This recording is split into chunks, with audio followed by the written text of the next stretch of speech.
Get some more reaction this afternoon. We speak to the acting head of the Eshowe diocese in KwaZulu-Natal, Cardinal Wilfrid Napier of the Catholic Church.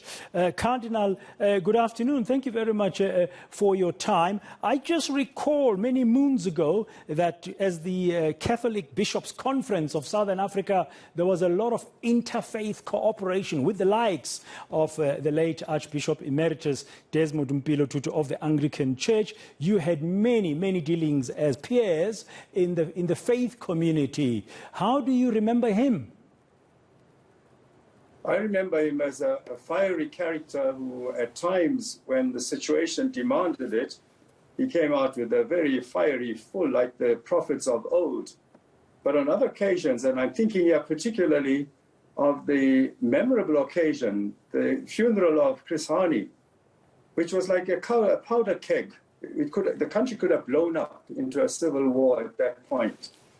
And I remember Desmond Tutu performing at his best, leading people away from anger and rage to quiet, calm, and prayer, and respecting the man's memory. I think he did a wonderful service on that occasion.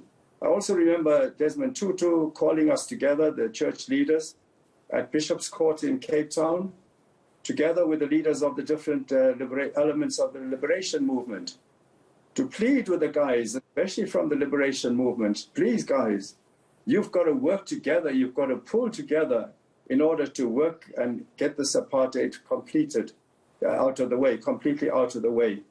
And I think those are two of the memories I have of Desmond Tutu. But also his general presence at ecumenical meetings, making sure that he was bringing the Christian community as close together as possible.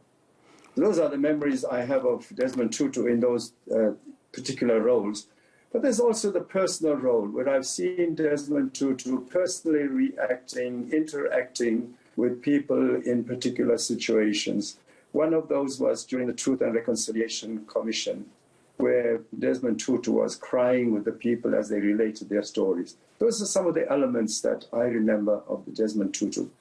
And I really do want to say, on behalf of the Catholic Church, our deepest sympathies to Auntie Leah and the family, and to all the Anglican community and all those who are admirers of Desmond Tutu. May he rest in peace. Were there any times where you thought maybe for the sake of peace of the religious community, of the interfaith community, maybe Desmond Tutu can just keep quiet? I mean, he was positioned as the Nelson Rolihlahla Mandela described him as the voice of the voiceless. But were there times where you as a church community thought maybe this time he can just keep quiet for a while, just let things be? Oh, as with anybody, there were certainly times like that when we were busy on a different level of negotiations, and Tutu would come out with a fiery statement here while we were trying to smooth over the code to calm down the anger that was quite obvious on the go in another situation. Yes, there were times like that, but I think that's part of the character. The man gave himself fully into what he believed in, he gave himself fully into it. And if that happened to not coincide with what others believed, well, we'd have to reconcile ourselves sometime after that. But he wasn't going to keep quiet if he saw injustice being committed. Yeah, he also was very... Yes, Cardinal? Yes, you can go on. You can go on, Cardinal.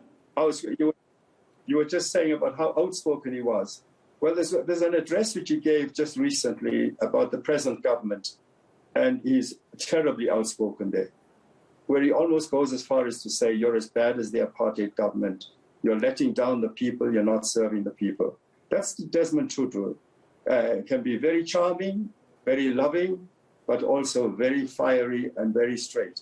Yeah, as they said, speaking truth to power. I think that occasion was the occasion around the Dalai Lama's being denied a visa here. He said the government was worse than the apartheid government. He actually said it was unbelievable. We've played that soundbite here on ENCA since his passing yesterday. Now, even recently about other issues, but he was hopeful. He came across as somebody hopeful. Now, from a Catholic Church perspective, What is your hope now? I mean, now that he's gone, from his legacy, what will be the hope for you as the people who are heading up the Catholic Church in South Africa, as peers of the late Desmond Mpilo Tutu? I think the main thing I would aspire to myself. I'm among those ones who are leaving legacies now. I'm actually retired as Archbishop, and I've taken on this leadership position in Eshowe until there's a bishop appointed here. Yeah, what we can do is imitate him in sharing the wisdom that we have gathered over the years. It's a gift, it's a legacy that's been entrusted to us, and I think that's what we can certainly do. And one of those, I think, is we must try and get close to the people. That was one of the features of Desmond Tutu's life, always very close to the people. Very close in understanding their problems, sharing their problems, and trying to resolve those problems. And I think that's one of the lessons we can learn, and it's a legacy we can pass on to our successors. And speaking out when it's opposed to even to the current powers that be, I mean, the levels of corruption in our country currently, I mean, are shocking.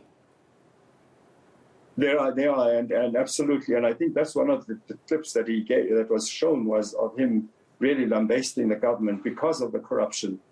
And we're living with it every single day. I just drove out to a rural part of KwaZulu-Natal yesterday. The road is in a shocking condition. It's partly built, rebuilt. A tender obviously was given and hasn't been completed. And this is going on time and time and time again. So I think our successors will have to be equally forthright and fearless in speaking, as you call it, truth to power, telling them the truth about how badly they are not serving their nation. And I think this is one of the features I loved about Desmond Tutu. He was always speaking out for the nation, for the whole people, not just for himself, not just for the Anglicans, not for just a particular group. He was speaking out for everybody, and in particular, those who had no voice for themselves. Thank you very much.